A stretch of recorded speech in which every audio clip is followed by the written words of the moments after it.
This is a fairly famous picture of Wernher von Braun after surrendering to the Americans in 1945. So he had been in a car accident a few months earlier and had broken his arm, but because he wasn't able to rest, he'd had to go back to the hospital, had it re-broken and set in this cast that kept it up at a 90-degree angle and bent. Because he'd been in hospital and had had surgery and was a little bit inactive, and he and the rocket team had been hiding in effectively a resort on the old Austrian border, once he surrendered to the Americans, they didn't think he was possibly the right rocket scientist. He didn't seem like the type. He was possibly the only, well-fed, slightly overweight man in a country that was starving to death at the time. He was way too happy and excited to meet the Americans.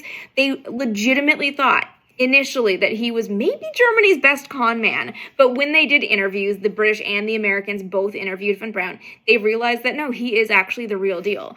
The German scientists that ended up in America were effectively a kind of intellectual reparations. It's a really interesting, really complicated story.